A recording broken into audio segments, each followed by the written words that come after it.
Yeah, keep it right there.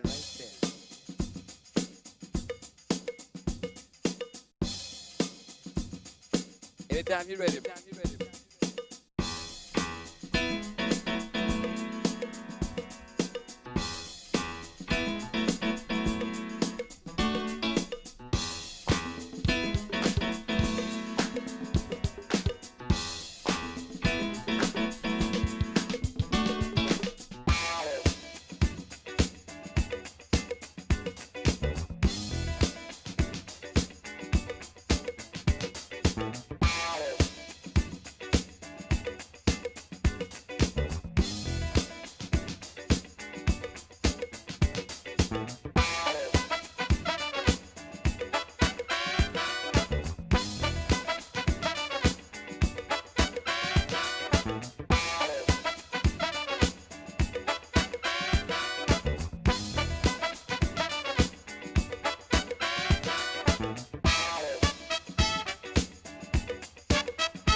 Oh, yeah.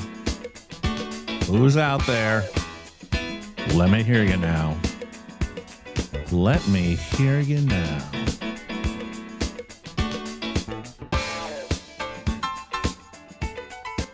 Oh, my goodness. It's getting to be just about that time where we talk Dodger baseball. Hi, everybody. And a very pleasant good evening to you wherever you may be. Crying in your beer? Perhaps. If you're a Dodger fan, celebrating. If you are a Blue Jays fan, doing neither and both if you are me, who loves both teams. Except for to say, this is a fun World Series. Lots of interesting decisions going on, lots of interesting things to discuss. I'd like to get into some of the baseball of it tonight. Last night's stream was very heavy on details of attending Game 4, which I still can't believe happened. I'm still a little bit in shock and awe of that. Very, very fun. But I am definitely up for talking baseball tonight because boy, oh boy, did those Toronto Blue Jays come out hungry tonight.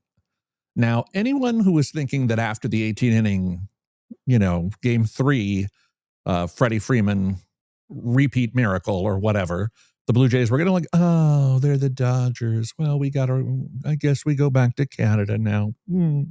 Yeah, they're going back to Canada now, and they got a chance to win the damn World Series.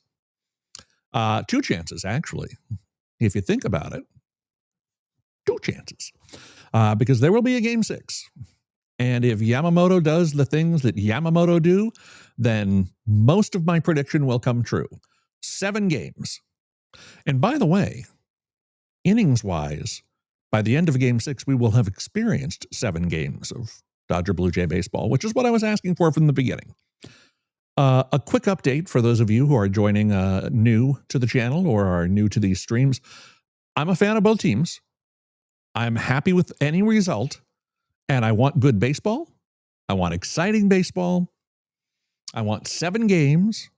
I want extra innings, and I want the Blue Jays. Because the Dodgers won last year. I just want my 2 favorite teams to take turns. That's what we teach our children, right? Take turns. You don't have to do everything, all the time. Why not take turns? Simple enough.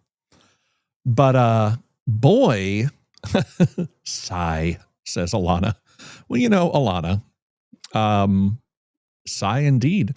Now, your boy Kike Hernandez proved to be the winning Hernandez tonight. The not-so-winning Hernandez would be Teoscar, who decided to just give the Blue Jays a free triple. Why not? Just knock the ball down. Keep it in front of you. This is a very basic play that many Little Leaguers make on a regular basis.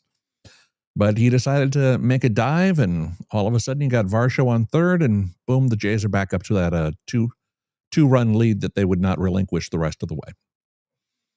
And the Dodgers never really felt in it tonight, did they? I didn't think they did. I don't know. They seemed like they were just bad. Again, what is going on with Mookie? Mookie. I'm so sorry, buddy. He had a bad beginning of the season with his weight loss and sickness and everything that happened there. Then he had a good end of the season, I thought. Like in late August, early September, middle of September, he kind of was back to regular Mookie, which was exciting. And now, sadly, he's back to, I have no idea what I'm doing at the plate Mookie, which is a weird Mookie to watch because he's such a great player. Ohtani, once again, was not intentionally walked tonight, as the Blue Jays have now gone after him 2 nights in a row and had success. Again, this is the 70% theory. The man hits 300, 70% of the time you're getting him out. So we try to, minimize the chance for him to beat you. Do your very best and see how it goes. But, what did you think about the Blue Jays strategy of going straight at Shohei? It was kind of like, okay, well, here are some more pitches. Continue to hit home runs if you can. But so far, you're about the only person who's doing damage here. Has there been a Max Muncy sighting? Has somebody run into other than the Game 2 homer, Will Smith? What is going on in Dodger Nation these days? And they're back to kind of the offensive doldrums Dodgers that we saw for a lot of August and July when they kind of faded, which at the time I think we attributed more to bad pitching. And don't worry, Dodger fans, there was bad pitching again tonight. The best thing in the universe was Blake Trinan having a shutdown inning. Because that, what? Is he going to get back on Dave's good side now? And so they'll bring him in to finish off Game 6 and things will go horribly awry and the Blue Jays will celebrate a championship in Toronto. Who knows? But that's why we watch the games. No? Am I wrong? But it's an exciting time to be both a Dodger and a Blue Jay fan. And let's talk about that kid, Trey Yesavage. Oh, Yesavage. And from the comments, Alana says, Tommy Edman has been flat. They finally pulled Pages from the lineup. Yeah, I'm a big Pages guy. I loved him this year, and I thought he was taking that next step to get him out of the James Outman level of rookie Dodger center fielders who look promising and then try to, take that next step into everyday major league pro who can contribute and bat sixth and, do pretty well. Unfortunately, the kid has looked way overmatched in the playoffs. I don't know why. It happens sometimes. You just go on a slump, and then I have no doubt he will be a productive major leaguer for many years to come. He's very, very talented, but they definitely did need to make that move tonight and get him out of there just to preserve his dignity a little bit. It just was not going well for Pages, which is too bad because he's a good kid. And like I said, very productive during the regular season. It hasn't happened for him in the playoffs. Sometimes that's how it goes. So it was good to see Alex Call out there tonight, but that did not do much to restore a spark to the Dodger offense. I see Jeremy out there. Hi, Jeremy. Thanks for joining. It was just another one of those kind of games for the Dodgers where it was like, well, they're kind of in it, get a couple people on and maybe Shohei will hit a homer and maybe we'll be fine. And no, you are not fine. Now, I will say, having watched these last two games, 6-1 and 6-2, both times I felt, as a Blue Jays fan, not at all secure in those leads. At all. Especially in Game 4, where the score was, seventh inning, until the Dodgers were able to kind of melt down bullpen wise, and the Jays put across a couple runs and seemed to establish that they were going to win that game. Tonight, it just felt, the first two of the first three pitches were hit out of the park. And is some of that on Will Smith, or does Snell call all his own pitches? I know Snell's one of the pitchers who has his own pitch comm, and he's out there doing his own thing. And so after he tried to sneak a fastball by Davis Schneider, kind of like a man trying to sneak a ribeye steak past a guard dog, Davis deposited that one in the seats. Barely, but still a homer. And then Vladimir Guerrero Jr., my dog, as David Ortiz calls him. Boy, that guy plays really good baseball. He's fun to watch. And, I've been watching him for a while now, and he's just very fun to watch. I enjoyed watching his father play, even though he never played for a team that I particularly rooted for. He was a player that I definitely rooted for. And Jeremy points out in the Instagram chat, Will Smith was trashed tonight behind the plate too. I don't know what was going on there. That was very un-Will Smith-like. I know Smoltzy was talking on air about him getting charged with a passed ball unfairly for Enriquez, 102 mile an hour fastball that was thrown towards the Blue Jays dugout. But yeah, a couple of those balls he batted down, he just couldn't control. The Blue Jays were aggressive on the bases, as you would expect a scrappy team like them to do, which was awesome. They just peck. walk 3 wild pitches or something to score a run. That's Blue Jay baseball, and boy, I can't imagine what the scene is going to be like Friday night at Rogers Center / Sky Dome, as we call it. They call it Rogers Center. I will always call it Sky Dome because I'm old school. And so, look, I was talking about in one of the other baseball chats tonight, it basically comes down to this.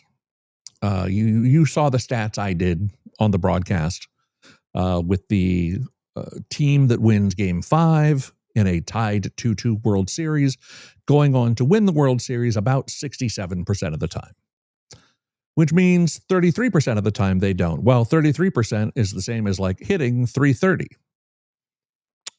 which is, a little bit better than Shohei hits, but like Shohei hits around 300 and Shohei gets hits all the time.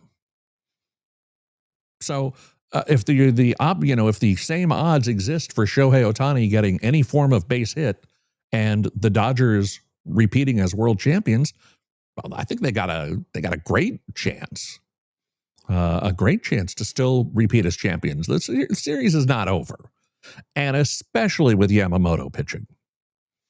Although we've seen erraticism from your Snells and your Glasnows, Yamamoto has been pretty consistent. And so I definitely expect him to be on top of his game Friday night. Let's take a look at some more comments. This one coming in from Dodger fan. Is it Elena Campbell in New York City? Is it just me, or do the calls feel disproportionately against the Dodgers? Felt like a lot of calls on the edge of the zone were balls that were called strikes. Well, I mean, when you start complaining about the umpiring, that's a problem. I think the problem was they swung and missed at the baseball 30 times tonight because they could not touch Yesavage's splitter. And his slider was equally effective. I did not notice particularly any egregious calls by, I believe it was Alan Porter, the home plate umpire tonight. Looked like he had an okay game. Didn't notice that he was missing consistently one way or the other. We could check ump scorecards later and find out. But no, I think the home plate officiating tonight was pretty okay. I thought it was fine. I don't feel like Snell was getting squeezed. He made some bad pitches. Left a couple of meatballs over the plate, and it happens. So the Dodgers have to make sure that their bats do not get confiscated in customs again, as they did before Game 1. Of the series. Now, Game 1 of the series, when they got beaten very well, soundly thrashed by the Blue Jays, they were coming off an extended layoff because they had swept the NLCS, and perhaps it took, they were off like a week while the Blue Jays and Mariners battled to a 7-game mega series. And then it was finally, took them a game to kind of get going. Alana says she cannot stay awake for Game 7. Oh, you'll stay awake for Game 7. You'll stay awake for Game 7. You got to stay awake for Game 7. There's no going to sleep for Game 7. What are you talking about? Oh, I hear somebody in the background. Is it TV's Daphne Campbell? Hi. Oh, hello. Hi, Daph. Come say hi to the streamers. Hello. Hi, stream. How'd it go out there tonight? Daphne was preparing our Halloween decorations. It was really good. I really like how we did it. Good. Yeah. You'll look later. Yeah. You finished? Yeah. Oh, exciting. I can't wait to see them before bed. That'll be great. All right. Well. Anyways, bye-bye. Say bye to the blog readers. Ow! Bye, blog readers. Bye, blog readers. Let's see. And let's see. This comment is from Egana Clamble in New York City. And I'm going to go to sleep, get an extra hour, wake up, find out the Dodgers are world champs, and then go run a marathon. Oh, I'm going to run a marathon, so I can't watch Game 7. Priorities, people. Priorities. What kind of Dodger fan are you? Do you need a lot of rest before a marathon? Asking for a friend. I don't know if you do. So anyhow, that's kind of where we're at, Dodger wise. No bats, bad pitching out of the bullpen, a lot of wild pitches and pass balls tonight. Not the greatest fielding. Mookie making some issues. A lot of, I'm sorry. I'm getting called out in the Instagram comments for this running gag. I apologize. Some really, weird fielding from your Dodgers. And the Blue Jays are errorless so far, I believe, in the series. Little things, you hear the Blue Jays in the post games, talking all about how they made a commitment to fundamentals this year and old school baseball. And, you still saw people trying to bunt people over tonight. And, they decided to respect the fundamentals of the game and see how far it would take them. And I've always said they're too young to know what they're doing. Your Bargers, your Davis Schneiders, they're kids. They're excited. Yesavage started the year in Dunedin, as they keep saying on the broadcast. At the beginning of the year, he was pitching in front of 300 people, and tonight he was pitching in Game 5 of the World Series. Quite the journey. And boy, was he effective tonight. That looked like versus, Yesavage, Yankee Yesavage, when they just had no idea what he was throwing in the AL DS. I believe, was that the DS when the Blue Jays Yankees lose. And so, Blue Jays looking pretty good. Series not over. Still a lot of discussion to be had. Still a lot of baseball to be played. And if the Blue Jays can get to Yamamoto in Game 6 and get into that Dodger bullpen early, it may be a Halloween night party in Toronto. However, as previously noted, I think the Dodgers' chances with Yamamoto have to be favored, even against probably the Blue Jays' most consistent or best starting pitcher right now, Kevin Gausman. We'll get to the key part about Kevin Gausman, which I've always felt is who runs and gets the gum that he throws out every time he comes off the mound. Whose job is that? Like grounds crew, bat boy, like who has to go? He, as he's walking off the mound, watch. He'll be walking off the mound. He throws his gum out every time. Who gets that? You're throwing it into the area like where your batters walk probably to go to the on-deck circle. You don't want Addison Barger to get gum on his cleats, do you? No. That would be bad. So Gausman versus Yamamoto in a critical Game 6. It's not a winner take all Game 6. I'm not going to use all of the cliches, but it is definitely critical for the Dodgers to win Game 6. Otherwise, the Major League Baseball season will be over, and we will not have any November baseball this year. However, assuming Yamamoto remains Yamamoto-ish, and the Dodgers are able to squeak across a couple of runs in support of him, and win another 3-1 game or a 2-1 game or something along those lines, then you got Game 7. Now, I don't want to get too far ahead of ourselves and start looking at, oh my God, what could Game 7 be like? Oh my God, what could Game 7 be like, though? I mean, what's left to happen in this series? Like, we already had like the 18-inning game. We had a walk-off homer. We've had bad base running. We've had good base running. We've had rookie pitchers playing way above their heads. We've had crafty veterans being crafty. We have the George Springer factor.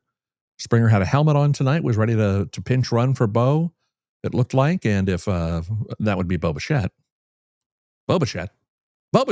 Where? That's our family joke. We're Star Wars nerds. Let's see. Do we have a comment here from the Facebook? Oh, wow. I think we do. Let's take a look. And that's from TV's Amy Huggins. D. All right. It's that the Dodger relief pitching grade, I think. Is that that's where we're at on the Dodger relief pitching grade? I would agree. Definitely a D. But yeah, it's going to be an interesting Friday, Saturday up in Toronto. Game 7, certainly a fun possibility. Right now, the Dodgers got to worry about Game 6. They have got to figure out how to score runs and get some support for their boy, Yamamoto, who is probably their best pitcher right now. And you got to win the games where your best pitcher plays. It's just not an option to lose those games. Speaking of not an option, it's not an option to do one of these without having a sponsored beverage. And tonight, I think it's a repeat from the League Championship Series. We're going back to Mountain Dew Trolley Cherry Lemon. Trolley Cherry Lemon. Ladies and gentlemen, it's Mountain Dew Trolley Cherry Lemon. I believe this is, thank you. I believe this is the Mountain Dew that tastes like someone dropped a whole pack of sweet tarts into it. Let me just check real quickly. Here we go. Oh, you can smell the sweet tart flavor before you even drink it. I should point out to those of you watch scoring at home, or even if you're alone, this is a zero sugar beverage. A zero sugar Mountain Dew Trolley Cherry Lemon. Too many words in the name of that beverage. Too many words.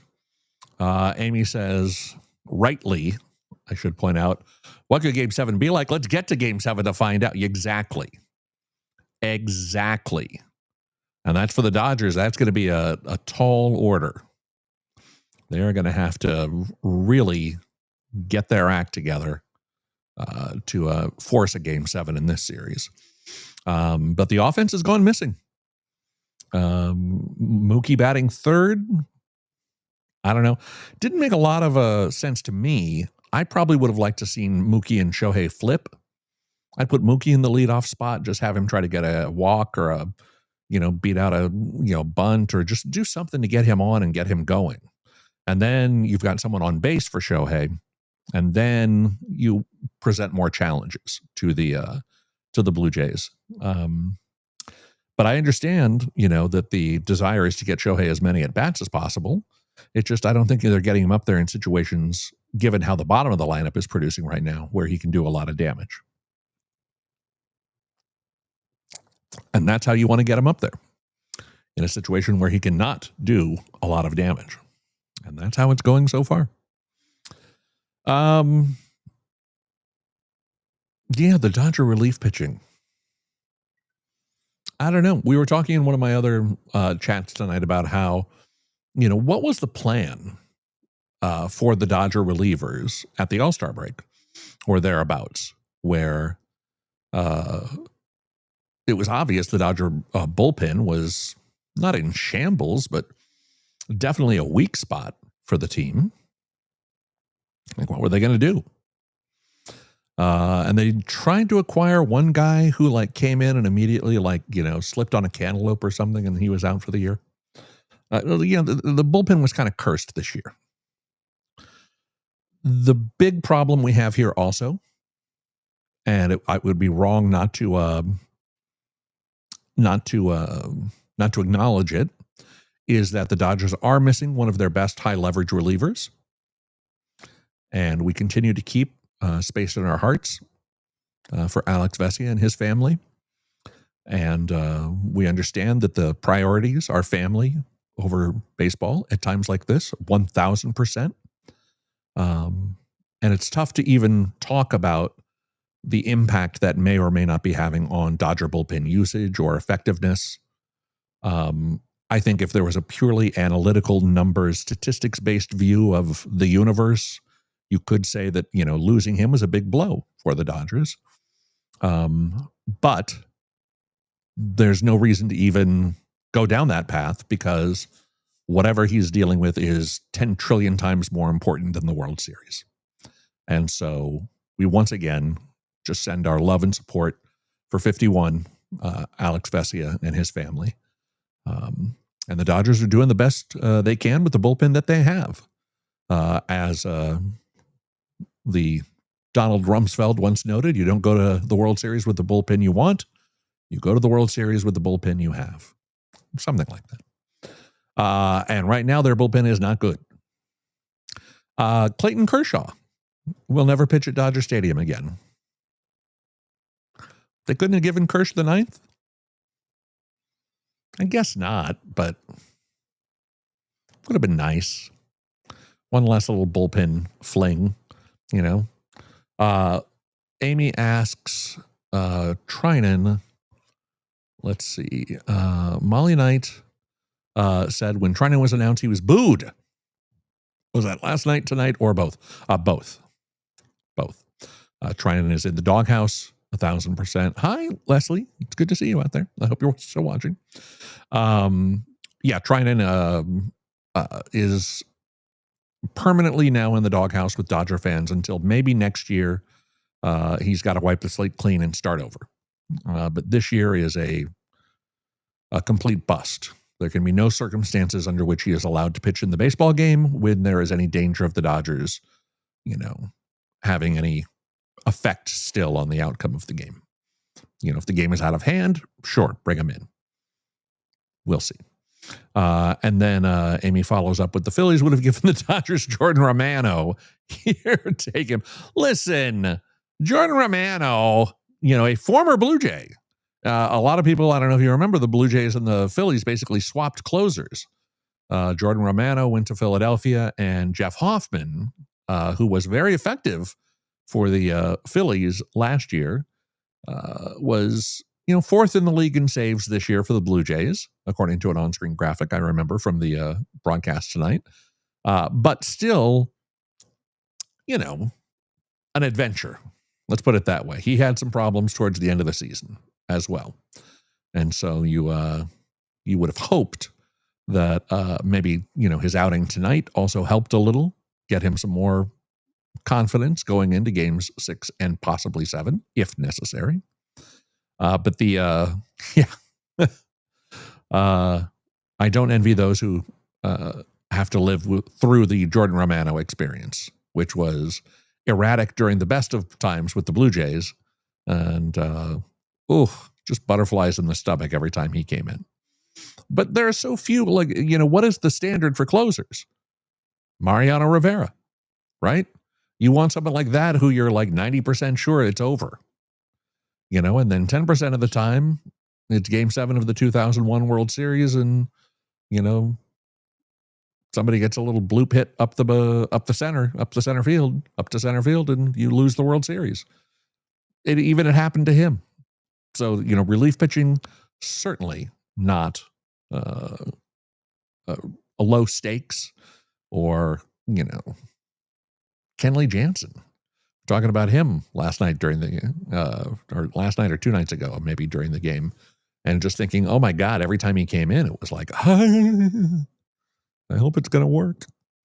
Hi, I think Dawn joined us from San Luis Obispo. Good to see you, Dawn.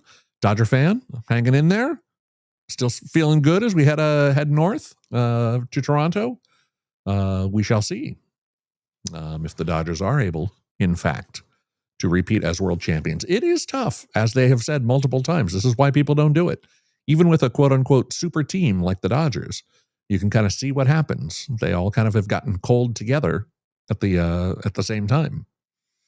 And it's quite apparent that they're going to need something.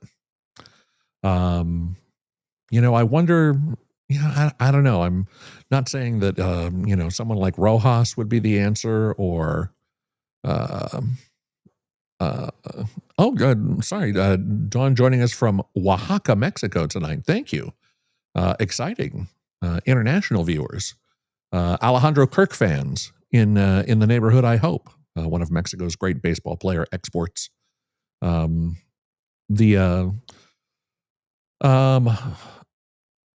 but anyhow, just lost my train of thought there when I saw you're not in San Luis Obispo, but instead in a foreign country. But regardless, let me know what's on your mind. You know, let's make this a conversation, not a monologue. Feel free to drop something in the chat. Like, if you're the Dodgers, what are you shaking up? That's where we were. Like, should we get a Rojas in there? Should we, is Tommy Edman getting it done right now? Is Max Muncy getting it done? You're not going to replace Max. Freddie always is Freddie. Teoscar's Teoscar. They swapped out Pajes. Do there need to be other changes before Game 6? Dawn says they're watching the World Series on TV there in Mexico. Fantastic. Well, I hope it is lovely weather and lovely World Series watching. Dawn, if you got a chance, let us know. Are you watching the international feed, the MLB international feed, or are you watching the Fox US feed with Joe Davis and John Smoltz? I know there is a separate English language international feed that is also produced that you can sometimes hear if you click on the YouTube videos for the all calls of Freddie Freeman's 18th inning homer. You can hear the American, the Canadian with Dan and Buck on Sportsnet. You could hear the U.S. version or the international English version. The French version, always exciting. When the Blue Jays do something good, I always like to hear the French. ESPN Mexico. So one of the Spanish language broadcasts, I'm guessing. Yes, indeed. Spanish.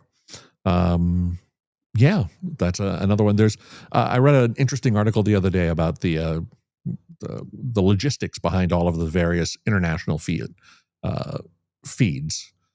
coming out of, I think it's the New Jersey headquarters for MLB Network, where they, distribute about 8 or 10 different feeds of the game: Japanese, English, Spanish, French, others.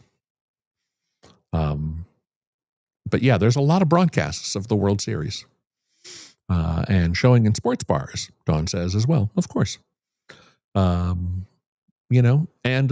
look, it's the kind of sad time of year too, where we have to acknowledge that the baseball season will be over in a few short days. November will be here.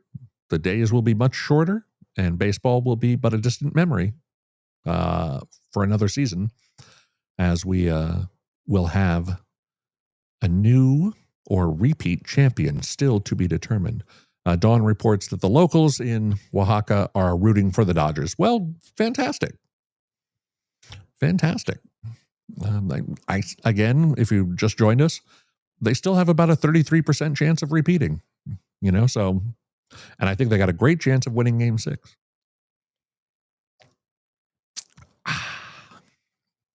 But we shall see. If the bullpen gets involved in Game 6, all bets are off. Is it time to start thinking about who the MVP of this series could be? Maybe. Just let's start nosing around a couple.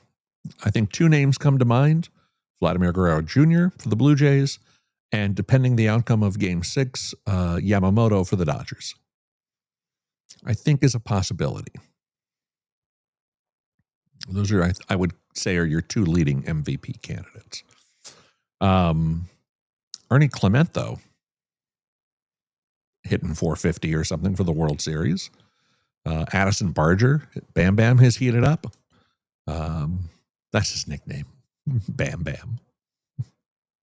Precious. The kid doesn't know what the Flintstones are. Come on. He was born in the 2000s. Does he know what the Flintstones are? No, come on. Let's be honest. But the 2 big candidates I would say are probably Vladdy and Yoshi for the Dodgers. And we'll see how that plays out, especially with Game 6, Friday night, a Halloween night horror show for the Dodgers, or a trick on the Blue Jays. We shall see. Alana says, kids these days. Listen, as a parent, it is your responsibility, my responsibility as the parent of my kids, to ensure that they are fully caught up on the classics. I already was yelled at by America's favorite Phillies fan, Amy Huggins, for not showing my girl Shirley Temple films. Agreed, that is an egregious oversight, and I will do my best to get the Shirley Temple Film Festival going for them as soon as possible. And we shall see who which of the two kids likes a Shirley Temple Film Festival. But yeah, I mean, if you can't tell me the difference between the Jetsons and the Flintstones, you're definitely a child of the 2000s. And you got to know these things. They're culturally important. No joke, when I was a kid, a high school or college kid, one of my big concerns about my eventual parenthood would be who's going to teach my kids about like what Wolfman Jack was. He's a guy on a Mexican radio station who became a character and was like in movies and, you know, had a gimmick.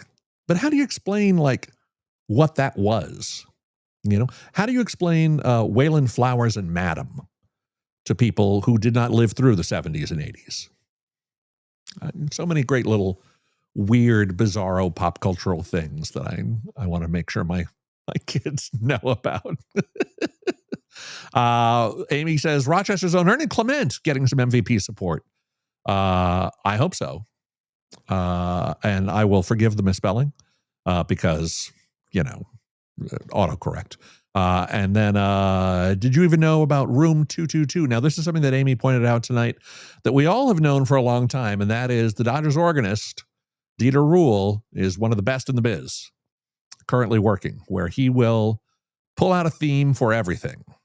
You know, everything. Tommy Edman comes up. You will hear the strains of I Am the Walrus playing in the background. I am the Ed Man. Woo, I am the Ed Man. Right? You'll hear the other thing he plays for a 2-2-2 count is the Twin Peaks theme. Very popular. And then tonight, the Room 222 theme, apparently, for 2 balls, 2 strikes, 2 outs. The man is good. The man is good what he does. Let's give it up for Dieter, says Alana. Yeah, absolutely. Now, I knew Dieter as a Kings season ticket holder, Los Angeles Kings season ticket holder, before he got the gig at the Dodgers. When they were still, I believe, were using either Nancy B at the Dodger Stadium con organ or whatever. I remember when the McCourts took over, there was a time they got rid of the organist at Dodger Stadium and went to all like pre-cut pop music tracks and stuff.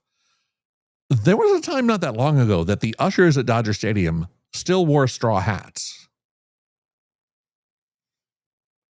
Like within the last 30 years.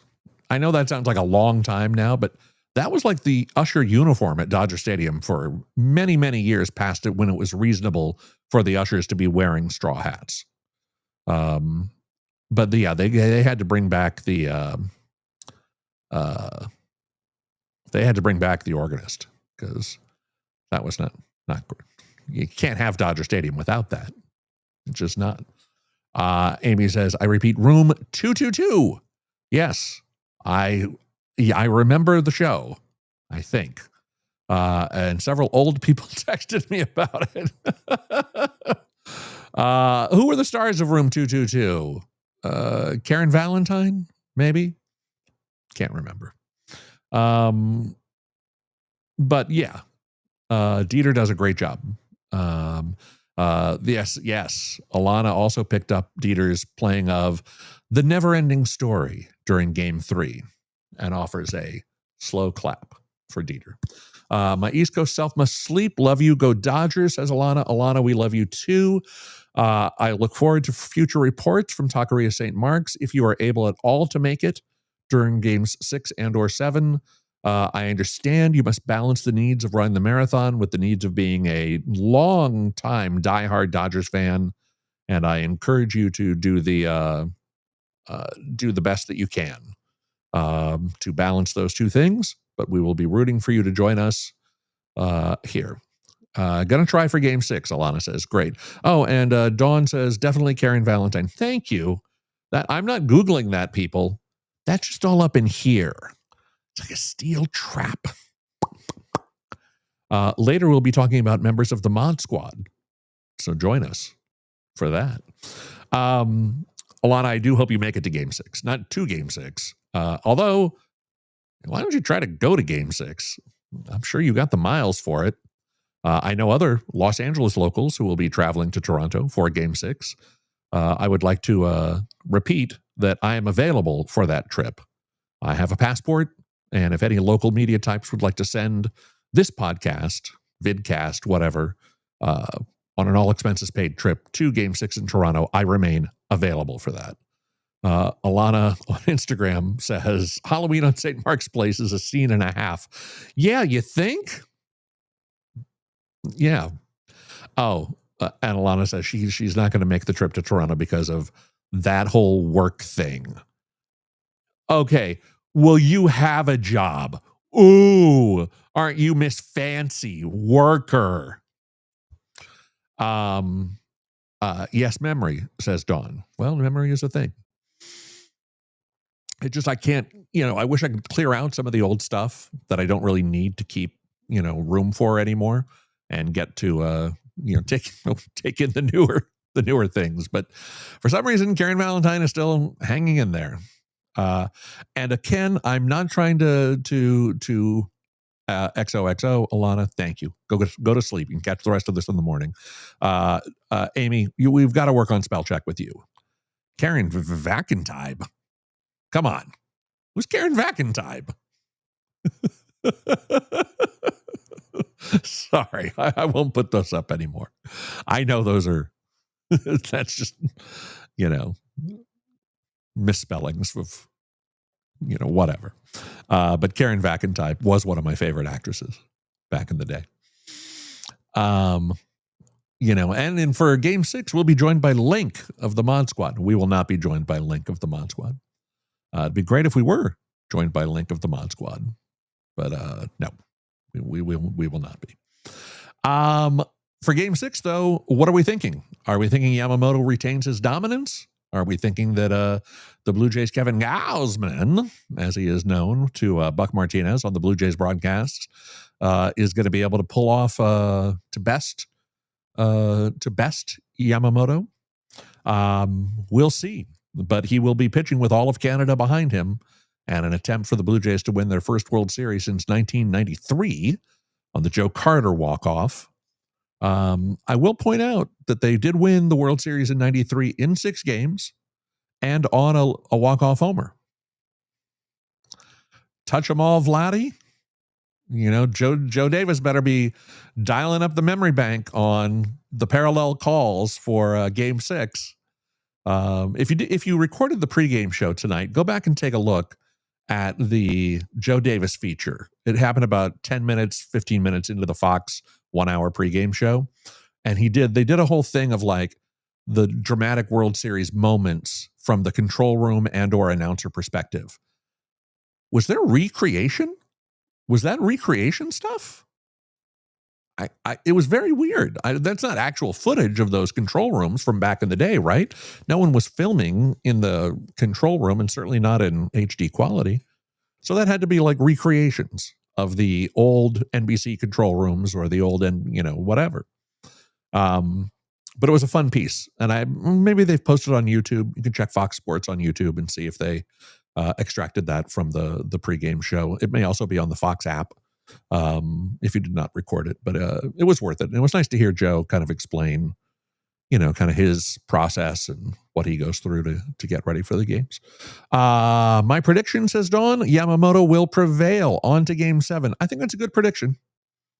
I think it's a fair prediction. I think it's a good and fair prediction. It would not surprise me at all for him to be dominant again. The man is cool as a cucumber. That is cool. He is not as cool as a cucumber that is not cool. A hot cucumber, if you will. Do me a favor. Don't Google hot cucumber. You just don't want that in your search history. I think it's highly likely that he will give the Dodgers a very good chance to win that baseball game. Now, again, the pressure of all of Canada and the support of all of Rogers Center will be behind the Blue Jays attempting to, win Game 6. And, he may go 7 innings, 8 innings, and then they bring in Banda for the 9th, and, Ernie Clement loses one into the stands, and the Blue Jays win the World Series. Who knows? That would be really fun. Once again, as a Blue Jays and Dodgers fan, I am rooting for 7 games, extra innings, and a great ending. So as long as it's dramatic and fun, as long as somebody wins, I don't want there to be a GOAT per se. I don't want either of these teams to have, the mark of GOATdom. That would not be good for baseball or for my 2 favorite teams.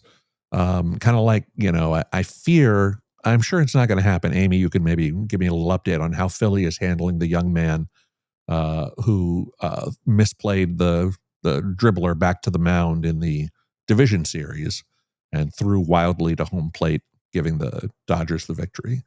You don't want something like that to happen. You don't want to lose a World Series on that, or like a bizarre play, something weird.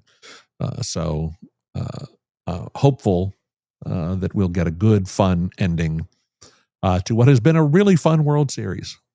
The Blue Jays coming and taking 2 out of 3 in Los Angeles is a very Blue Jays thing to do. Get them back for the Dodgers taking 2 out of 3 in August.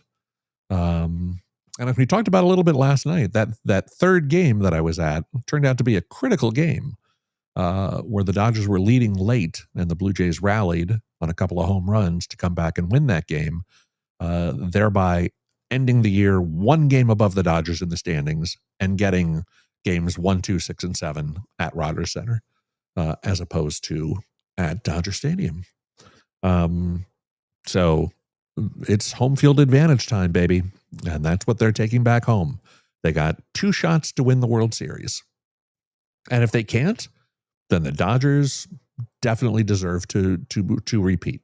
If the Dodgers can go to Toronto and win 2, what do? You tip your cap and you call them your daddy. As Pedro once said, I miss Pedro. I like the NL postgame show on TBS. I like better than the AL postgame and the AL and World Series postgame shows with Jeter and A-Rod and Ortiz, although they are growing on me. I don't know. Maybe I'm just, giving in, but I've been enjoying those postgame shows too. It's just funny because those guys, who they are, they're, Jeter is a Jeter. He's so Jetery, and A-Rod is so earnest and trying to be so different than the steroid using A-Rod that we know existed. And Big Papi is just Big Papi. Hey, my boy, my dog. I love him. He's just a kick in the pants.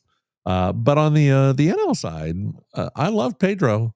Pedro's great, and Curtis Granderson was great. And of course, Jimmy Rollins, America's favorite Philly fans, Amy Huggins' favorite. That's a great postgame show. That to me had the same DNA as Inside the NBA. Had that kind of feel. Not quite, but headed that way. You could definitely tell it was produced by kind of the same people. And there's definitely room for that. Now, I have not been watching a lot of the MLB Network coverage. I'm watching some of their pregame and postgame, but anything with Lauren Shahadi, yes. But a lot of the other people on MLB Network, not for me. Just not for me. So anyhow, I guess that's going to wrap up our coverage of Game 5 as the Dodgers have suffered a Yesavage beatdown. I'm so proud of that. I put that in the title of the stream and the graphic and everything. And boy, that kid had a good night tonight. Had a great night tonight. And now he's given Toronto 2 chances to win the 2025 World Series. And we will see how it goes when the series heads back to Toronto.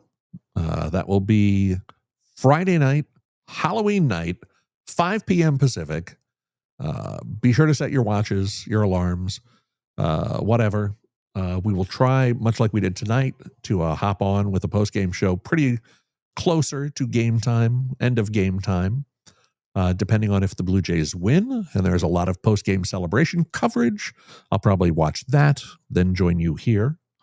And then, but if the Dodgers force a Game 7, then we gotta chat. We'll take your calls all night long. We're not taking calls on this stream. What am I talking about? It would be great if we did take some calls. Hi, is the caller there? That's what we're missing. A little. maybe we'll bring some guests in before the end of the season here. But anyhow, thank you to everyone who tuned in tonight. Dawn, thank you. Leslie, thanks for stopping by. Alana, of course, you're awesome. I hope you get some good sleep. Leslie, thank you again if I didn't mention that already. Jeremy, it was good to see you. And of course, to my good friends Amy Huggins and Karen Vackentime, I say thank you. And we will see you again for Game 6 post-game coverage coming up on Friday night. Get your Halloween costumes ready. It could be the scariest day of the Dodger season. You never know. It could be the happiest night of Toronto partying since 1993 in a baseball point of view. And we shall see how it goes. But until then, I wish you all a very pleasant good afternoon, good evening, and good night from Los Angeles, where the Dodgers are up against it. Backs against the wall as the Blue Jays take a 3-2 lead back to Toronto and attempt to close out the 2025 World Series Friday night. We will see you soon. Bye.